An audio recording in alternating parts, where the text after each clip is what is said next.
अस्सलाम वालेकुम। क्या कभी आपने सोचा एक प्रेसिडेंट या प्राइम मिनिस्टर के चंद फैसले पूरी दुनिया की मईशत को हिला कर रख देते हैं। ये कहानी सिर्फ टैक्सेस की नहीं बल्कि मईशत, ताकत और सियासत की है।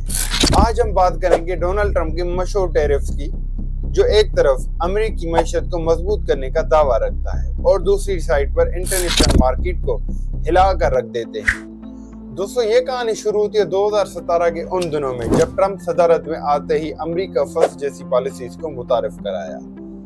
स्टील पर 25%, एल्यूमिनियम पर 10% इजाफी टैक्स लगाई गई। मकसद अमेरिकी इंडस्ट्रीज को चीप एक्सपोर्ट से बचाया और चाइना, यूरोप, कनाडा जैसे ममालिक के ऊपर दबाव डालना था ताकि वो अपनी ट्रेड पॉलिसीज को तब्दील करें। ये कहानी सिर्फ यहाँ तक खत्म नहीं होती। ट्रंप ने चाइना को टारगेट बनाया। चाइना की $370 बिलियन की एक्सपोर्ट के ऊपर टैरिफ्स लगाकर ट्रेड वार शुरू कर दी। दोस्तों, सवाल ये पैदा होता है कि डोनाल्ड ट्रंप ने सेकंड टाइम प्रेसिडेंट बनने के बाद ही टैरिफ्स का आगाज क्यों किया।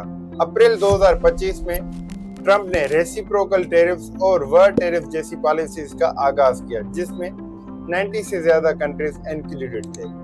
50% एल्यूमिनियम, कॉपर और स्टील के ऊपर टैरिफ्स लगाने का ऐलान किया और 25% कार और स्पेयर पार्ट्स के ऊपर टैक्सेस लगाए गए। अगर बात की जाए कंट्रीज की, तो 50% इंडिया के ऊपर टैरिफ्स लगाए गए, 35% मेक्सिको और कनाडा के ऊपर, 15% यूरोपियन कंट्रीज के ऊपर और यूएसए और चाइना ने एक दूसरे के ऊपर 125% से ज्यादा टैरिफ्स लगाने का ऐलान किया। अब सवाल ये पैदा होता है कि ट्रंप को क्या जरूरत पड़ी टैरिफ्स लगाने की।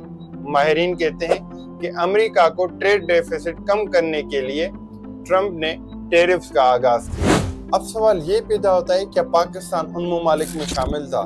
जी हाँ, अप्रैल में पाकिस्तान के टेक्सटाइल, एग्रीकल्चर, क्रूड और रॉ मटेरियल के ऊपर 29% टैक्सेस इम्पोज की गई थी, जो अब डिक्रीज करके 19% की गई है। और यूएसए हुकाम का कहना है कि पाकिस्तान की मैशियत को सेहतियाब करने के लिए ये इकदाम उठाए जा रहे हैं। दोस्तों, वर्ल्ड ट्रेड ऑर्गेनाइजेशन के रिपोर्ट के मुताबिक इंटरनेशनल ट्रेड में कमी हुई है। 2018 की टैरिफ्स के बाद जो 2.6 से जाके 1.2 तक इंटरनेशनल ट्रेड पहुंची और 2025 के टैरिफ्स के बाद जो इंटरनेशनल ट्रेड है वो 1.5 तक पहुंची है। दोस्तों, इन पॉलिसियों का असर दो तरफा होता है। अमेरिका ने स्टील और एल्युमिनियम मैन्युफैक्चरिंग कंपनीज को वक्ती फायदा देने के लिए ये पॉलिसीज बनाई है, मगर अमेरिकी आवाम को महंगी अशिया खरीदनी पड़ रही है। और चीन ने सोया बीज और मकई जैसी एक्सपोर्ट को कम कर दिया गया है, जिसके नतीजे में अमेरिकन फार्मर्स को मुश्किलात पेश आ रही है और आलमी सतह पर मार्केट में गैर यकीनी सूरत हाल पैदा हो रही है। स्टॉक एक्सचेंज से माहिरीन पैसे निकाल कर महफूज जगह पर लगा रहे हैं। दोस्तों, आइए देखते हैं ट्रंप की इन पॉलिसीज पर हिमायत और मुखालफत कितनी है। हामी कहते हैं डोनाल्ड ट्रंप ने अमेरिका की सनत को बचाने के लिए एक जुर्रतमंद कदम उठाया और चाइनीज जैसे ममालिक को इन पॉलिसी से दूर रखा। और दूसरी तरफ मुखालफिन कहते हैं इससे आलमी मैशियत कमजोर हुई, महंगाई बढ़ी और मुल्कों के दरमियान तनाव बढ़ा। नाजरीन, ट्रंप की इन पॉलिसीज ने हमें यह सिखाया है कि मैशियत सिर्फ आदाद शुमार नहीं, ये सियासत, ताकत और कौमी मुफाद का खेल है।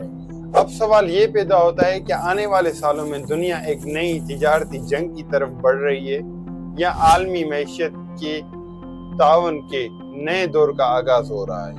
खुदा हाफिज।